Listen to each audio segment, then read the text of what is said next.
తొలి తెలుగు ఖగోళ శాస్త్ర గ్రంథ రచయిత శ్రీ గుబ్బూరి వెంకటానంద రాఘవరావు గారి జ్యోతిర్వేదం 18వ భాగం 23/8/20 7వ ప్రకరణంలోకి వచ్చాం. ఆయన చతుర్వ్యూహాలు అనే దాని గురించి చెప్తున్నాడు. చూడండి, ఆయన భగవంతుడు అవలంబించే పద్ధతుల్లో మనకు తెలిసింది చాలా తక్కువ. అతడి మహామహిమం రవంత మాత్రమే. ఏకాంతంలో అలా మన చెవుల పడుతోంది అని బైబిల్ చెప్పి రాత్రివేళ ఖగోళాన్ని పరిశీలించిన మన కనపడేటువంటి జ్యోతిర్విశేషాలు 3 తరగతుల కిందగా విభజించవచ్చు. ఒకటి సూర్య కుటుంబంలోని గ్రహాలు, చంద్రుడు, భూమి చుట్టూ తిరిగే ఉపగ్రహం. సూర్య కుటుంబంలో బుధ, శుక్ర, కుజ, గురు, శని మొదలైన నగ్రహాలు. కుజ గురుల మధ్య భిన్నమైపోయిన గ్రహ కణాలు ధూమకేతు, ఉల్క, మహోల్కాపాతాలు ఇవన్నీ సూర్య కుటుంబంలో. ఈ కుటుంబానికి చేరినవన్నీ మన ఇరుగు పొరుగు అనుకోదగ్గ. ఇరుగు పొరుగు భూగోళాన్ని మధ్య దూరం లక్షల మైళ్ళ సంఖ్యను దాటి కోట్లు, శతకోట్ల మైళ్ళ దూరం. అయినా కొన్ని నక్షత్రాలు కోటాను కోట్ల సంఖ్యలను మించిన మైళ్ళ దూరంలో ఉండటం చేత వాటి కంటే ఇవి బహు దగ్గరగా ఉన్నాయి అని చెప్పటం చేత గురు శుక్రాదులు మన భూమికి ఇరుగు పొరుగు వాళ్ళు అని చెప్పుకోవాలి. 2 సూర్య కుటుంబానికి అవతల నక్షత్ర పురుగు అని అనుకోవచ్చు. ఆవల నక్షత్ర రూపంలో వెలుగుతూ స్పష్టంగా కనపడే తారా సమూహాలు ఉన్నాయి. వీటిని ఖగోళ శాస్త్రజ్ఞులు 110 గుంపులుగా విభజించి మళ్ళా సూర్య కుటుంబానికి అవతల నక్షత్ర రూపంలో వెలుగుతూ ఉన్న స్పష్టంగా కనపడే నక్షత్రాలున్నాయి. వీటిని ఖగోళ శాస్త్రజ్ఞులు 110 గ్రూపులుగా విభజించి క్రాంతి చక్రంలోని 27 గుంపులు మనకి జ్యోతిష్ శాస్త్రం, 12 రాసులు, సప్తఋషి మండలంలో ఉత్తరాకాశపు చుక్కలు, దక్షిణాకాశంలో మెరిసే అనేక తారా సముదాయాలు ఇవన్నీ అందులో చేరివ. అలాగే యంత్ర సహాయం లేని మానవ నేత్రాలు ఈ చుక్కలు 8,000కు దాకా కనపడు. 8,000. 3 క్షీరోదం, క్షీరవాహిని, మిల్కీవే, పాలవెల్, పాలపుంత మొదలగు పేళ్ళు గల తెల్లటి దృశ్యమది. తెల్లగా ఉన్నవి పాలు అనుకోవటం అమాయక లక్షణం. తెల్లగా కనపడటం చేత దీని పాల వెళ్ళి అన్నారు.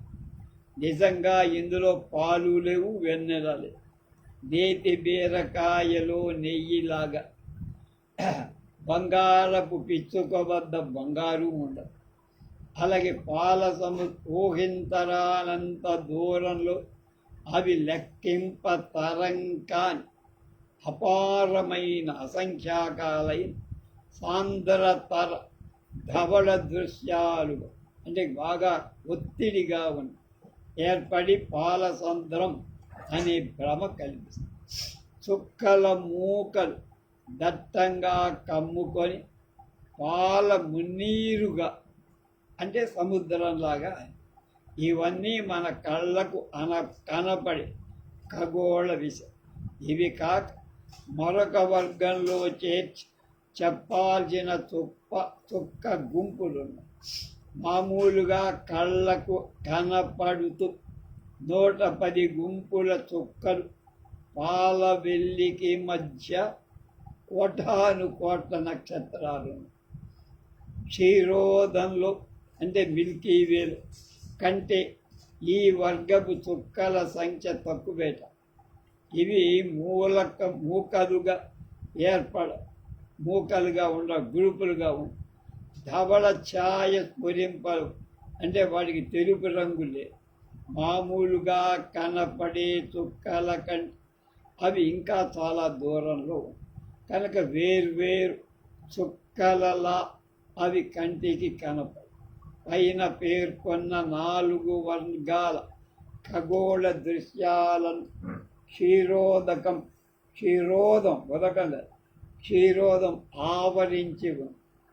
క్షీరోదం ఆవరించి అవి అప్పుడు అందులో చేరిన వీటిలో ఈ వర్గం అన్నిటిలో కూడుకొన్న అంటే కలిసిన చక్రాకారం కలిగి ఉన్న మండలానికంతటికి పడమటి దేశస్థులు గ్యాలక్టిక్ వీల్ అని పేరు పెట్టి క్షీరోద చక్రం అనే పేరు పెట్టి వీల్ అంటే నేమి అంటే మధ్య భాగం. కడకమ్మి మాదిరిగా క్షీరోదం ఈ చక్రాన్ని చుట్టి వస్తోంది. ఈ చక్రం నిశ్చలమై పాతుకొని ఎక్కడా ఒక చోట ఆగిపోల. దీనికి కూడా చలనము. 50 కోట్ల సంవత్సరాలు ఒక్కసారి తనలో తాను అది తిరుగుతుంది. తన చుట్టూ తాను తిరగటానికి 50 కోట్ల సంవత్సరాలు పడు. మామూలుగా మనం చూసే బండి చక్రంలా ఇది దేని మీద నుండో దొరలిపోయేటువంటిది కాదు. దీని అంతర్భాగాలు కూడా కదులుతూ ఉంటాయి. శీలాలే. బండి చక్రానికి మధ్య కుంచ వంటి ఒక రూపం గల గుండ్రపు పడి ఉన్నట్లే క్షీరోద చక్రానికి మధ్య ఒక హబ్ అనే కుంచం ఉంది. ఆ కుంచంలోంచే ఆకులెక్కించి చక్రం తయారు. దీనికి దగ్గరలో ఉన్న చక్ర భాగాలు ఎక్కువ త్వరగా, దూరంగా అంతు దగ్గర ఉన్న భాగాలు కొంచెం తక్కువగా మందంగా కదులుతాయి. ఇలాంటి గమనం వల్ల ముఖ్య ఫలితాలు ఏర్పడుతాయి. చంద్రుడు భూమ్యాకర్షణానికి లోబడిన భూమి మీద పడిపోకుండా తన గమనాన్ని బట్టి క్షేమంగా భూమి చుట్టూ తిరుగుతుంది. భూమికి ఆకర్షణ ఉంది, చంద్రుడిని లాక్కోవాలి, కానీ ఆ ఆకర్షణలో పడకుండా ఆయన తిరుగుతూనే ఉంది. అందువల్ల భూగోళ చంద్రగోళాలు 2 ఏ రోజు కూడా ఒకదాంతొకటి డిష్టం ఉండదు. అంటే ఢీకొన సంఘటన ప్రమాదానికి దూరాలై 2 గోళాలు క్షేమంగా ఉంది. అలాగే భూమి సూర్యుడి ఆకర్షణకు లోనవుతూనే ఉంటుంది. అయినా సూర్యగోళంలో పడిపోకుండా 9 కోట్ల మైళ్ళ దూరం నుండి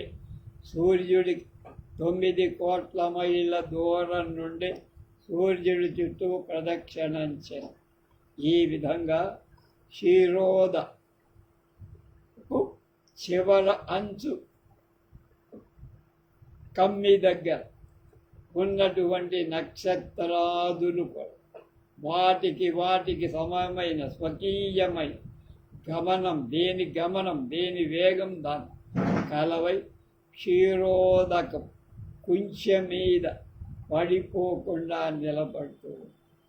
కనుక క్షీరోద చక్రాన్ని గురించి బహుకాలం అనేక మంది జ్యోతిష్ శాస్త్రవేత్తలు చేసిన పరిశోధన ఫలితంగా తేలిన ముఖ్య అంశం ఏమిటంటే ధనురాశికి శేషుడనేటువంటి పాము మండలానికి మధ్య బాగా దట్టమైన మేఘ సంచన్నాలు ఉన్నాయి. అది ఆ ఉన్నట్టుగా కనపడే చోట్లో ఈ క్షీరోద కుంచ అనబడి నాభిస్థానం దాగిన జీన్స్ ధర రచించిన నక్షత్ర గతులను పుస్తకంలోని 33-34 పేజీలలో బొమ్మలు, విశ్వరూపం అనే 115 పేజీలో రాసిన విషయాన్ని ఈ అంశాలు సిద్ధాంతరిస్తాయి. సూర్యుడితో పాటు మనం ఇక్కడ ముఖ్యంగా 3 తారా సముదాయాల గురించి, వాటి పరస్పర సంబంధాల గురించి చర్చించి తెలుసుకోవడం చాలా అవసరం. సూర్యుడు 1 సూర్యుడు, 2 ధ్వని అనేటువంటి ధనురాశి, అక్కడ కాస్మిక్ హిస్ అని అంటున్నాం కదా. 3 శేషాహి మండలం అంటే శేషతల్ప. 4 విష్ణు వీణా మండల. 1 సూర్యుడు, 2 ధ్వని చేసే ధనుస్సు రాశి, 3వది శేషాహిలాగా ఉండే అంటే శేషుడిలాగా ఉండే ఆదిశేషుడిలాగా ఉండే మండలం, 4వది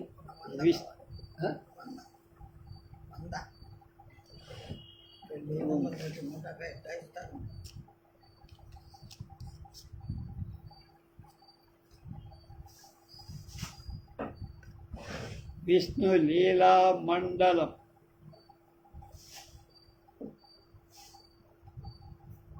ఇందులో విష్ణు భగవానుడు క్షీరసాగరంలో పడుకొనున్నాడు.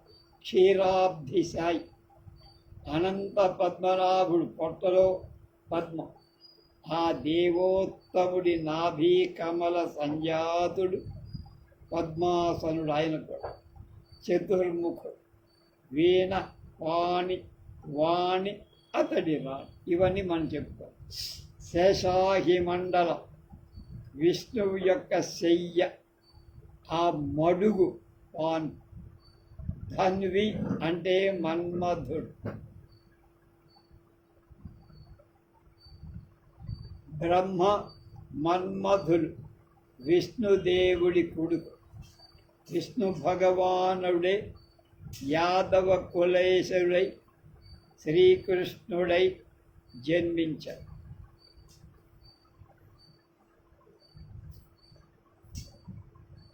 విష్ణు కులేశుడే హెర్క్యులస్ అని కూడా చెప్పుకో. విష్ణుదేవుడి అవతారాలు, కృష్ణావతారం చాలా ముఖ్యం. స ఏష భగవాన్ విష్ణు కృష్ణేతి పరికీర్త్యతే అనాద్యంతమజందేవం ప్రభుం లోక నమస్కృత. మహాభారతంలో అరణ్య పర్వంలో 271 అధ్యాయంలో 72వ శ్లోకం. విష్ణువు కృష్ణుడై అవతరించినప్పుడు అతడి కుమారుడు మన్మధుడు ప్రద్యుమ్నుడుగా జన్మించాడు. ప్రభావతి ప్రద్యుమ్నం వెంకట సువరం గారు చూసామా. ప్రద్యుమ్నుడి కొడుకు అనిరుద్ధుడు. అనిరుద్ధుడు బాణాసురుడి పుత్రిక ఉషను ప్రేమించి ఆమె అంతఃపురంలో ఉండటంతో బాణాసురుడికి కృష్ణుడికి ఘోర యుద్ధం జరిగింది. బాణుడు ఈశ్వర భక్తుడవటం చేత కృష్ణుడు పార్వతీపతితో పోట్లాడాల్సి వచ్చింది. ఈ అంశాలు భాగవతంలో ఉన్నాయి. మన సూర్యుడు ఉషస్సును ప్రేమించి ఆమె వెంట పడతాడు అనే విషయం వేదాలలో చాలా చోట్ల వర్ణింపబడి, సూర్యుడు అనిరుద్ధుడై బాణాసుర తనుజ ఉషాకన్యను ప్రేమించినట్టు పురాణం. సూర్యుడు ఉషస్సు, అనిరుద్ధుని తండ్రి ప్రద్యుమ్నుడు మన్మధుడు. అది వరుస.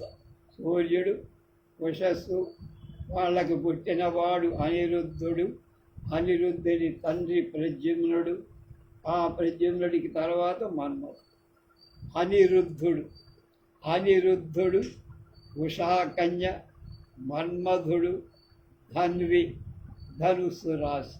అవి ఒక వరుసలో ధనుస్సు శేషాహి మండలం మధ్యలో క్షీరోద నాభి సెంట్రల్ దగ్గర అక్కడ శేషుడు సంకర్షణుడు అంటారని. విష్ణుదేవుడు రాముడైనప్పుడు సంకర్షణుడు విష్ణువయ్య అంటే ఆయన తోడబుట్టువాడు. కృష్ణావతారంలో ఆ సంకర్షణుడే బలరాముడు. కాబట్టి అనిరుద్ధ ప్రద్యుమ్న సంకర్షణ వాసుదేవుడు క్రమంగా జ్యోతిశాస్త్ర సూర్య ధన్వి శేషమండల విష్ణుమండలాలతో సంబంధం కలిగి ఉన్నవాళ్ళు అని అర్థం.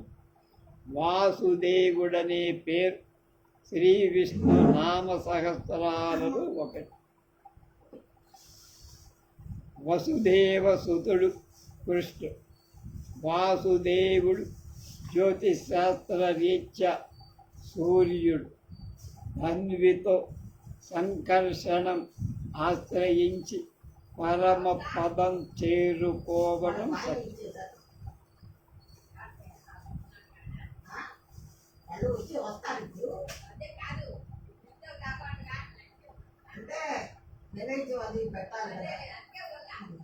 ఈ సత్యాన్ని చతుర్వ్యూహ భావన చెప్తారు.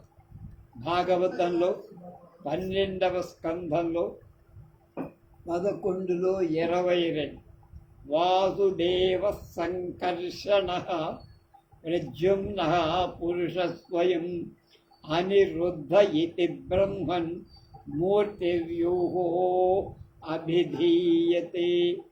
ఈ శ్లోకంలో సూర్యుడికి ప్రద్యుమ్న సంకర్షణ వాసుదేవులతో కల సంబంధం జ్యోతిశాస్త్ర దృష్టిలో చతుర్వ్యూహ సరణి విశదం చెప్పబడి ఈ సంబంధాన్ని సువ్యక్తం చేసే వాక్యాలు కొన్ని. మహాభారత శాంతి పర్వం నారాయణ సంహిత 344 అధ్యాయం నుండి నేను రాస్తున్నానంటున్నారు గొబ్బూరు. మరణం తర్వాత జీవుడు ముందు సూర్యలోకానికి చేరతాడు. సూర్యుడు ఊర్ధ్వలోక ద్వారంలో ఉంటాడు. అతడు పాపాలన్నీ భస్మం చేస్తాడు.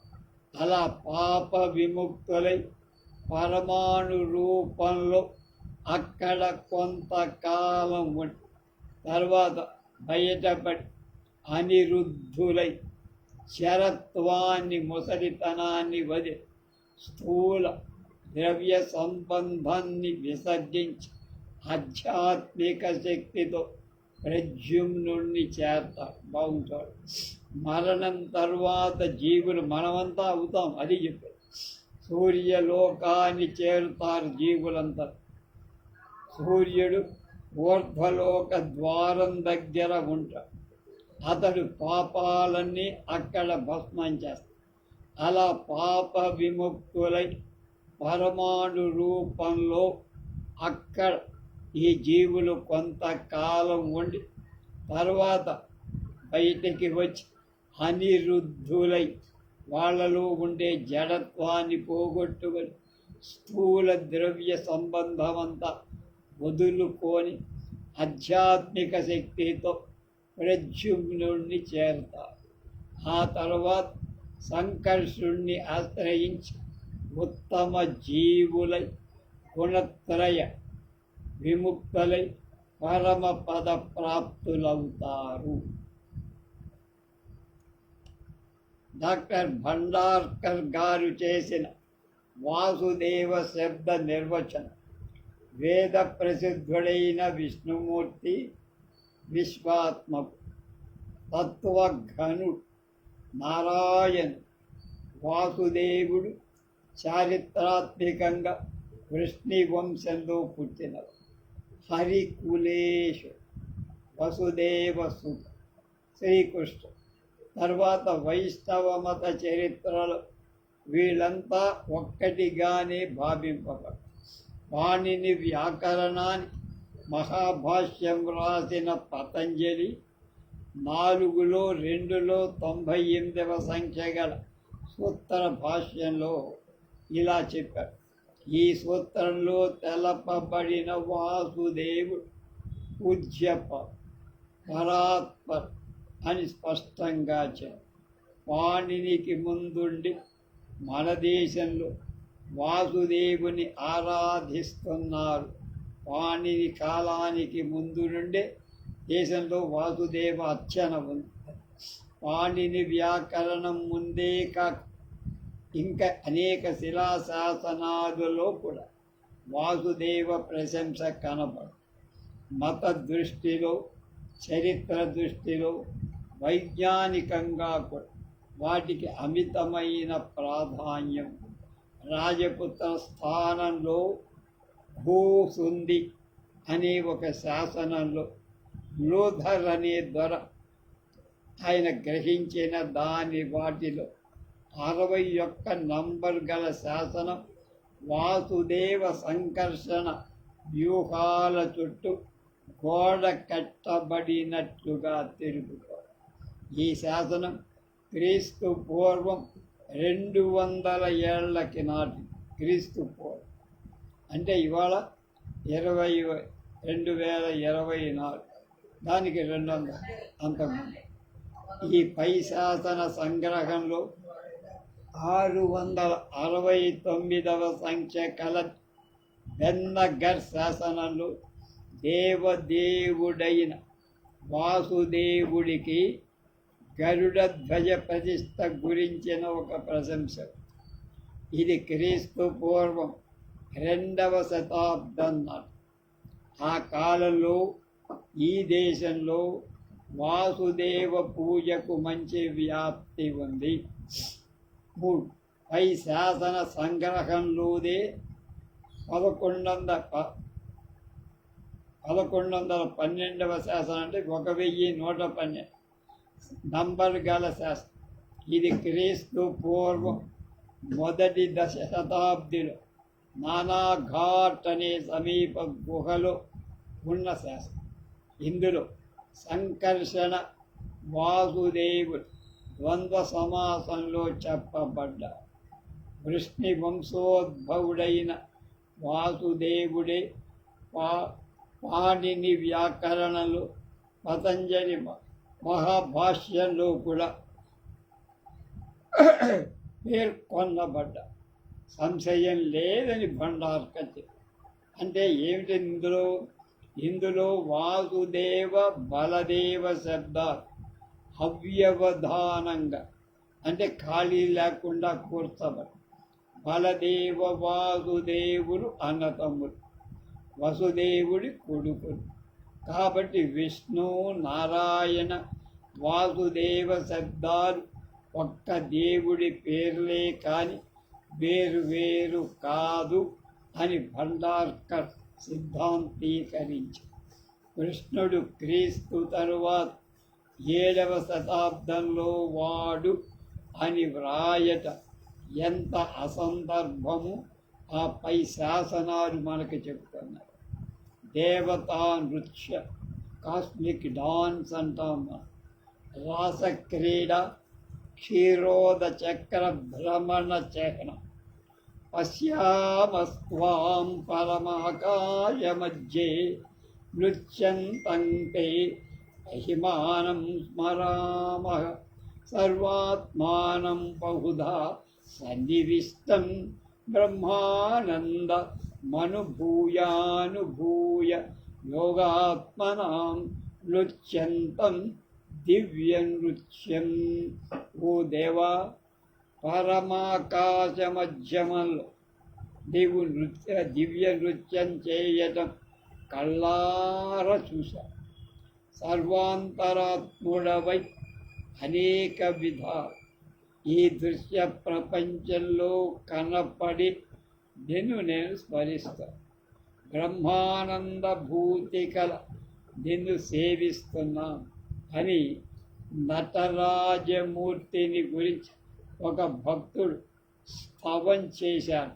మళ్ళా పశ్యామస్త్వాం పరమాకాశ మధ్యే సర్వాత్మానం బహుధా సన్నివిష్టం బ్రహ్మానందం అనుభూయ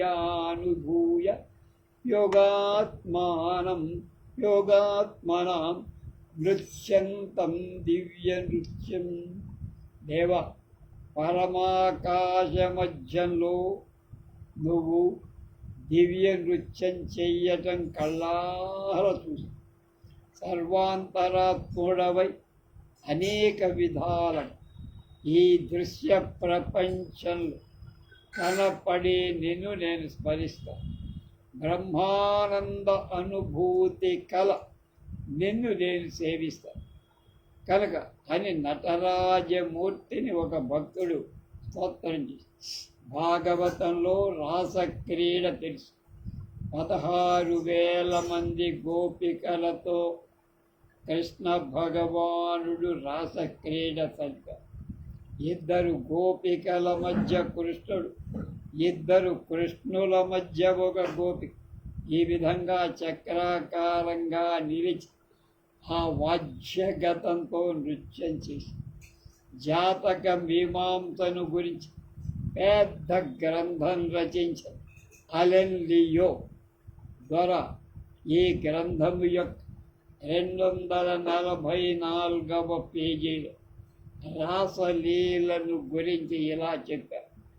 ఈనాటికి ముఖ్యంగా రాజస్థాన్లో ఏటేటా రాసలీల మహోత్సవం జరుగుతుంది. జ్యోతిశాస్త్ర దృష్టిలో కృష్ణుడని సూర్యుడి చుట్టూ గ్రహ నక్షత్రాది జ్యోతిర్గోళాలు అని గోపిక పరిభ్రమించటానికి ఇది ఒక చిహ్నం, సింబల్. ఇలా నృత్య సంగీతాలతో షండల పరిభ్రమణం కావించటం ఇతర దేశాల్లో కూడా ఉన్నాయి. అమెజాన్ అనేటువంటి స్త్రీలు ముఖ్య దేవతా ప్రతిమ చుట్టూ నృత్య గీతాలతో తిరుగుతూ ఉంటారు.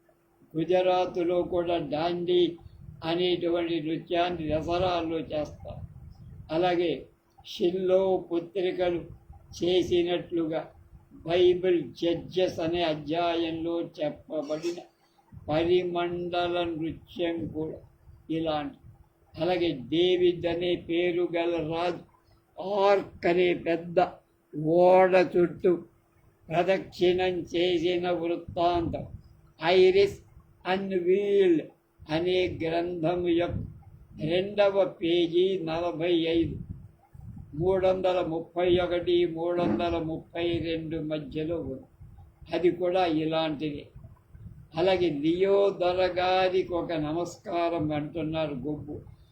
రాసక్రీడ జ్యోతిశాస్త్రం ఉన్నది అని ఆయన రాశారు. సంతోషం. కానీ కృష్ణుడనే సూర్యుడి చుట్టూ తిరిగే గ్రహ నక్షత్రాదులని గోపికలు పరిభ్రమించటానికి ఇది చిహ్నం అనే వాక్యంతో నేను ఒప్పుకో.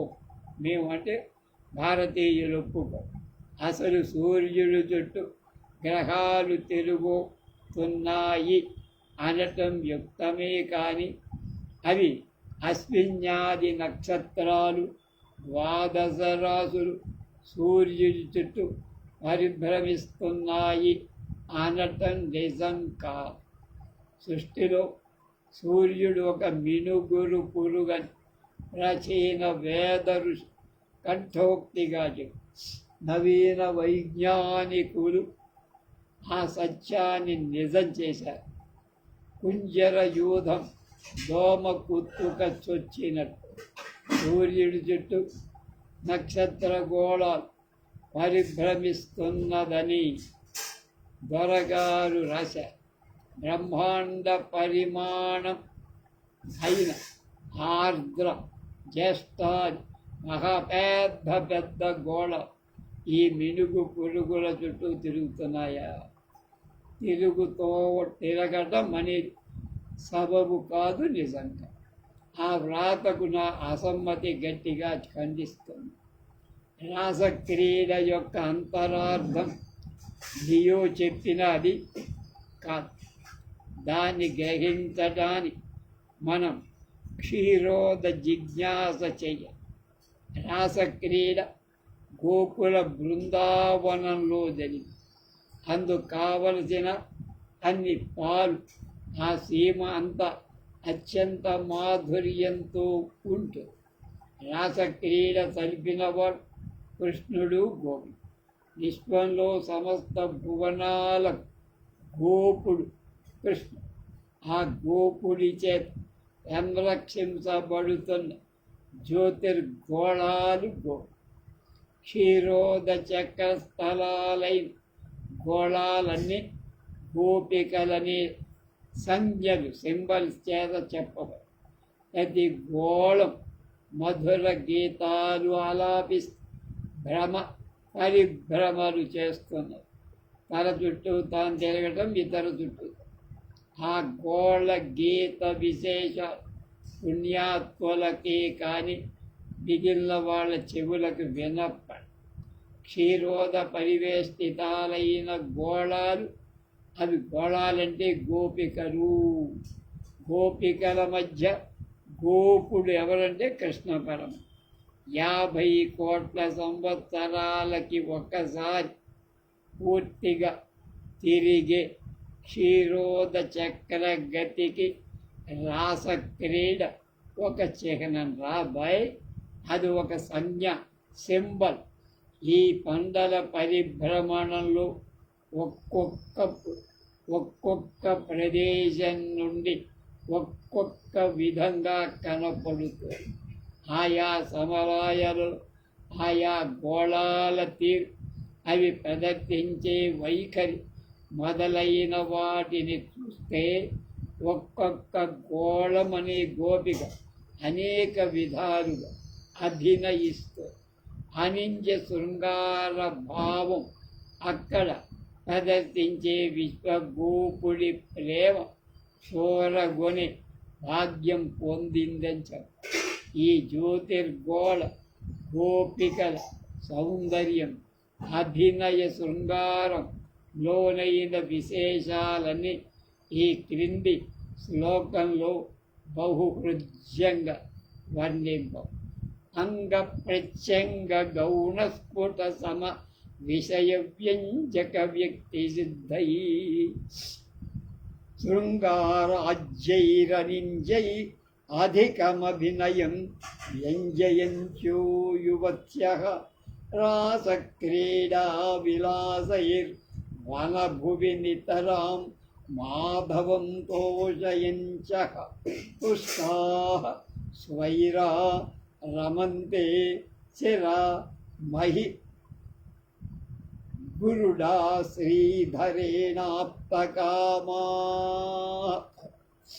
చంద్రుడు ఒక్కొక్క నాడు ఒక్కొక్క కళ ప్రదర్శిస్తూ కాలగతి చేత కలిగే స్థాన భేదాల చేత కళలు కూడా మారుతూ ఉంటాయి, భేదిస్తాయి.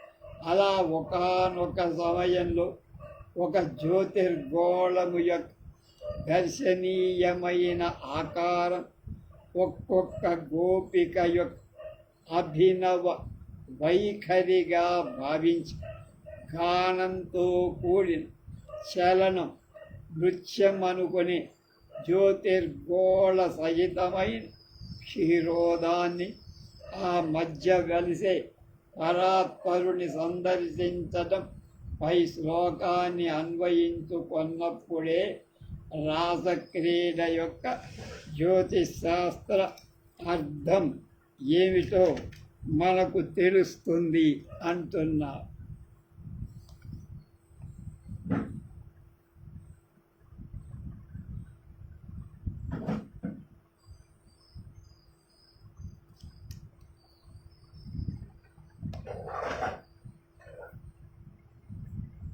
యంత్రాలలో చూడనక్కర్లేకుండా 8,000 నక్షత్రాలను మన కళ్ళతో మామూలుగా చూసి లెక్కేయచ్చు. కనపడినవి 8,000, కనపడనివి మరొక 8,000 అనే భావంతో 16,000 మంది గోపికలని రాసక్రీడలు గోపికల సంఖ్య చెప్పారేమో అంటున్నారు. బృందావనం, క్షీరోదం, రాసక్రీడ వీటిని గురించిన ఈ క్రింది శ్లోకాలు పద్యాలు చదవం. అయం క్షీరాంబోధే పతిరితి గవాం పాలకయితి చాపల్యసీమ చపలానుభవైకసీమ చతుర్యసీమ చతురానన శిల్పసీమ సౌరభ్యసీమ సకలాద్భుత కేళిసీమ సౌభాగ్యసీమ తదిదం వ్రజభాగ్యసీమ అంగనామంగనామంతరే మాధవో మాధవం మాధవంచాంతరేంగన ఇత్తమా కల్పితే మండలే మజ్జగ సంజగౌ వేణునా దేవకీనందన.